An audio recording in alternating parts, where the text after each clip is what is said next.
жаңы ички каттамдарды колдонобуз. Бул жакты международный кылабыз. Сандыгожоевич, бул биздин проект аэробекетибиз ушундай дизайнда болот. Бул жерде 3 2 этаж болот. Подвал. Общий 25 метр. Жаллабаттыкында силер өзүңүз жасап атабызбы? Проект биз жасап атабыз.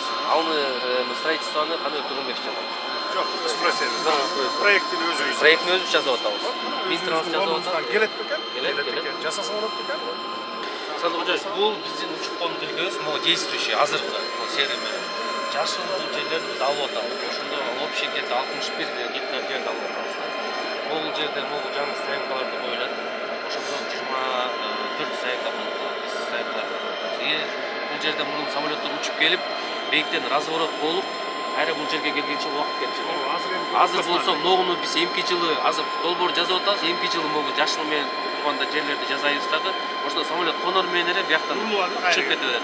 Бияктан эки самолет бош болуп калат. Жерлерди бердиңизби? Азырлашпайбы азыртек? Жок, бардыгына равнозначно жерлерди бердик, равноценно деп турат. Эч бир маселе болбойт. Күндө ошого жыйындарда жакшы жеткилик болуп түшүндүрдүк баардыгын. Стратегический объект расширениясына керек. Эми баягы абдан жакшы кабыл алды, көчүрүү кабыл алды. Мында маселе жок. 36 гектар жерди трансформация болду, 20 гектар процесс.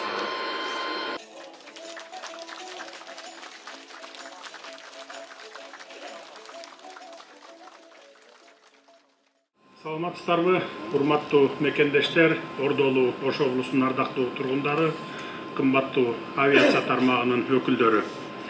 Бүгүнкү күндө Кыргызстан аэропорттор ачык акционердик коому уюштуруу башкаруу түзүмүн жакшыртуу менен өнүгүүнүн туруктуу жолуна түштү десек болот.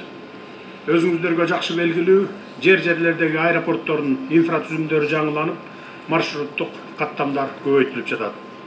Ошол эле учурда авиация тармагынын ишмердүүлүгүнүн бардык багыттары жигердүү өнүгүүгө бет алды. Биз Кыргызстандын авиация тармагынын кайра жаралышына күбө болуп жатабыз десек жаңылышпайбыз. Буга чейин Каракол эл аралык аэропорту жана Талас аэропорттору ишке киргизилген.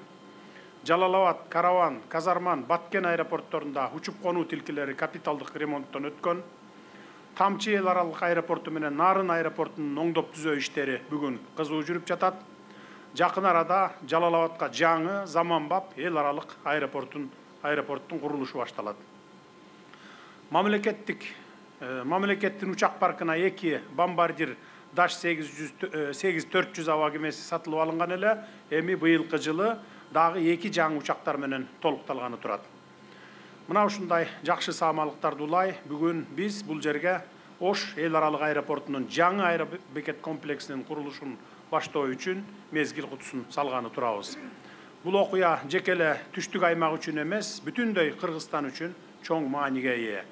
Ошондуктан жалпы кыргызстандыктарды жакшы иштин башталышы менен куттуктаймын. Ардактуу агайын туугандар, бул окуя бүтүндөй Кыргызстан үчүн чоң мааниге деп баса белгилеп жатабыз. Эмне үчүн дегенде анткени Ош эл аралык аэропорту Кыргызстандагы жүргүнчүлөрдүн агымы боюнча 2-нчи орунда турган ири аэропорт.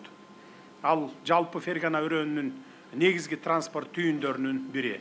Тагыраак айтканда, бул аэропорт Кыргызстандын түштүк аймагынын тургундарын гана эмес, Борбор Азия, көз карандысыз мамлекеттер шериктештиги, жакынкы чыгыш өлкөлөрү жана башка региондордун ортосундагы маанилүү байланыштарды камсыз кылат. Бүгүнкү күндө аэропорт Airbus A320, Boeing 737 жана алардын аналогдору болгон заманбап учактарды кабыл ала алат. Демек, аэропортубуз эл аралык деңгээлдеги атаандаштыкка жөндөмдүү экенин көрсөтүп турат. Эми колдонуп келген аэропортубузду модернизациялоонун зарылдыгын баса белгилей кетейин. 1974 жылы курулган аэропортубуз мезгил өтүп, заман алмашып, жүргүнчүлөрдүн агымы көбөйүп, жүктөрдүн жана рейстердин санынын өсүшү менен аба каттамын колдонуучу кардарларды толук кандуу тейлей албай калды десек болот. Мисалга алсак, 2021-2024 жылдар ичинде аэропортто тейленген ички жана тышкы аба каттамдарында жүргүнчүлөрдүн агымынын туруктуу өсүү динамикасы дээрлик 47%га өскөн. Башкача айтканда, жүргүнчүлөрдүн саны жалпылап айтканда 4 миллиондон 6 миллионго чейин чыгып кетти. Жаңы аэробекет комплекси буюрса аэропорттон саатына 900 жүргүнчүнүн учуп конуусун тейлөөгө мүмкүнчүлүк алат. Бүгүнкү күндө мына ушундай болуп, аба ырайы бузулуп, туман каптаса, Бишкектен да, Оштон да, Ош аэропортубуздан дагы учактар уча албай калып жатканын жакшы билесиздер. Кудай буюрса, быйылдан баштап Бишкекте дагы, Ошто дагы учуп конуу тилкелеринде оңдоо иштери жүрөт. 27-жылдан баштап туман деген көйгөй болбойт. Учуп конуу тилкелерин эң жогорку категорияга жеткизебиз. Кандай гана аба ырайы болбосун, учактар уча берет, коно берет. Албетте, жүргүнчүлөргө кызмат көрсөтүүнүн сапаты менен ыңгайлуулугу дагы жакшырат. Өзүңүздөр байкагандай, бул аракет өлкөбүздүн аба транспортунун инфратүзүмүн өркүндөтүүдөгү маанилүү кадам. Көздөгөн максатыбыздын ишке ашуусу менен Кыргызстандын авиациялык түйүнүнүн позициясы бекемделет. Урматтуу мекендештер, жаңы аэробекет комплексинин долбоору курулуш, архитектура жана турак жай коммуналдык чарба министрлигинин шаар куруу жана архитектура департаменти тарабынан иштелип чыкты. Ошо менен бирге курулуштун башкы подрядчысы катары Кыргыз курулуш мамлекеттик ишканасы иш алып барат. Долбоорду каржылоо Кыргызстан аэропорттор ачык акционердик коомунун өз каражатынын эсебинен жүргүзүлөт. Бул биздин авиация тармагыбыздын ийгиликтүү ишин тастыктап турат десек болот.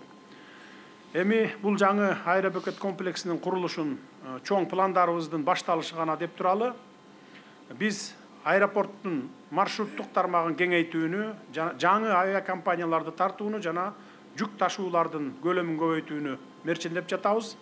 Ошону менен бирге буюрса Ош аэропорттун транспорттук түйүн гана эмес, туризм жана бизнести өнүктүрүүгө өбөлгө болуучу экономикалык маанилүү борборго айландырабыз. Иш-чаранын урматтуу катышуучулары, мындай маанилүү долбоорго салым кошууга катышкандардын баарына ыраазычылык билдирип кетемин. Кыргызстандын дүйнө менен байланышы арттыруу үчүн жол салып жаткан бүгүнкү саамалык өнүгүүгө умтулуубуздун символу болсун.